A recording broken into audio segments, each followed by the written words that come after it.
What's up, YouTube, and welcome back for another episode of Homebrew Subaru. In this episode, I plan on pulling the KA engine and transmission out of the 240. I'm not so sure if I'll get it done, and the video is probably going to be up late, so I'm just going to start picking away at it and basically, take off the airway, the fan, get the battery out of there, start disconnecting all the hoses and lines, get ready to go underneath and get the drive shaft off of it. I've already gone ahead and drained the engine oil. I've drained the transmission.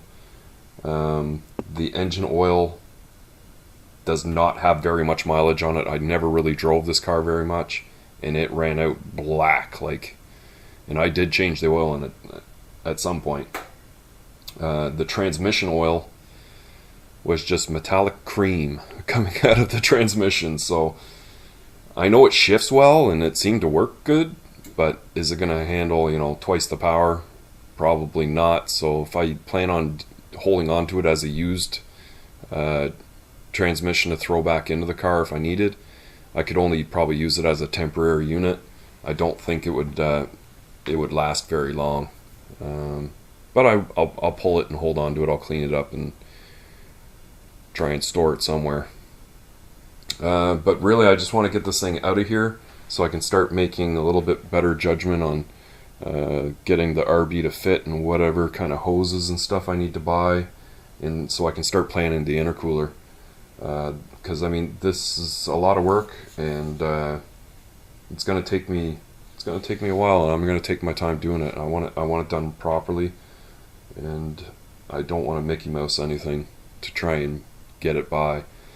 The first thing is to get the engine into the car so I can make the car run and at least drive in and out of my garage again, because I'm sure there'll be other work to do, and because I've sold the Audi, I'm literally down to driving my wagon, and I kind of want to get the Forester up and going again, so it might have to come in just for a quick maintenance kind of deal to get it going again. So I really got to get a start on this and get some progress done this weekend.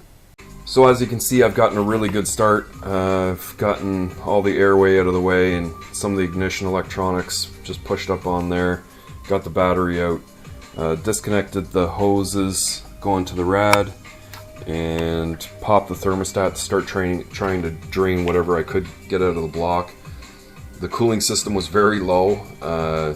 Before I parked the car, I know it had heat, so I'm not sure where the coolant went to. I never saw it leaking coolant.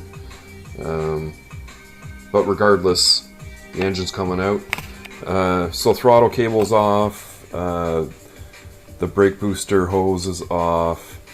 I've taken the O2 sensor out because I realize I'm gonna actually have to cut the exhaust. This exhaust is pretty much welded from front to back. Even this down here, this joint down here, I welded it right around. So I'm gonna cut the pipe further down. But in order to do that, I think I'm going to have to disconnect the manifold and drop it down, cut the pipe, and then pull that all out. So I'm just going to let the coolant continue to drip, and I'm probably going to start to work on the exhaust. And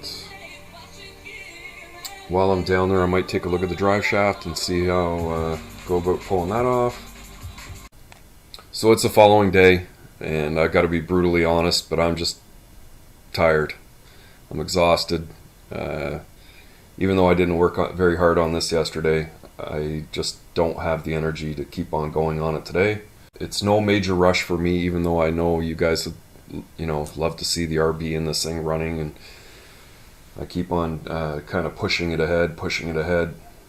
But this past year, starting last November, I've done 3 complete engine jobs in this garage in my spare time, and this will be the 4th one. I'm starting the 4th one now. It's a lot of work to, just in your spare time to be pulling in engines and repairing them and building them or whatever. And I kind of overdid it this past year, I guess. And so that's one of the things I kind of want to enjoy. Building this gaming room that I'm talking about and doing some gaming and possible live streaming. It's like Christmas for me doing that kind of thing. And not to say that the RB, buying the RB and getting it to run in this thing isn't going to be like Christmas. But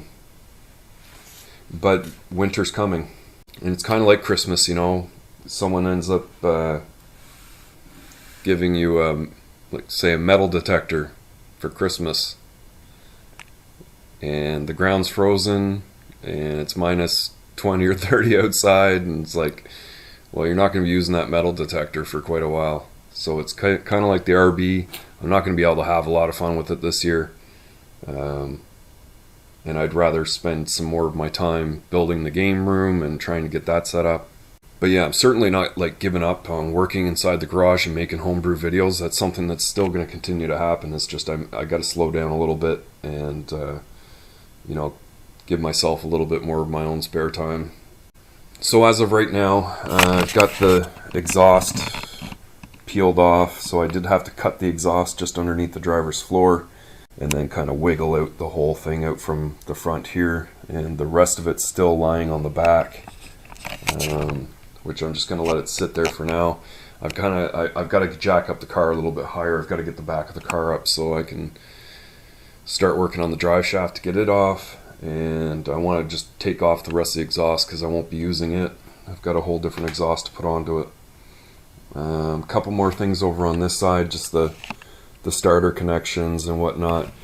I ended up realizing that someone put the end, like the main ground, and I don't know, like they put it to the car body over here. It's not even going to the block. So I think this thing had some major grounding issues, and that's kind of why it didn't want to start for me before. But I've got some, you know, the starter connection and a bit of the electrical on that side, and mounts after that. Take off the clutch slave and then be able to hook the crane up and pull it out. So I should have a video up for next weekend doing that, hopefully. But I'm thinking on Thursday I might have I might do an auto vlog, go for a cruise in the wagon, just go down the highway and just have a little chat, kind of get caught up with things, and tell you a little bit more about the gamer channel and how you can find it. I don't have any videos made for that channel yet, and but I'm building quite a decent PC to use, and I'm gonna set it up with my old PC and the new one all in the room. Possibly throw the Xbox in there as well. Do a lot of cool, crazy lighting, and it's gonna be pretty cool. So as soon as I have videos up, then I'll kind of tell you what the channel name is and put a link so you guys can head over there if you want. So I apologize again for not getting a little bit more of this done, but hopefully next weekend I'll get back onto it. If you like this video, definitely give it a thumbs up, and if you haven't already, please consider hitting that subscribe button. Leave your questions and comments further down below, and I'll see you in the next one.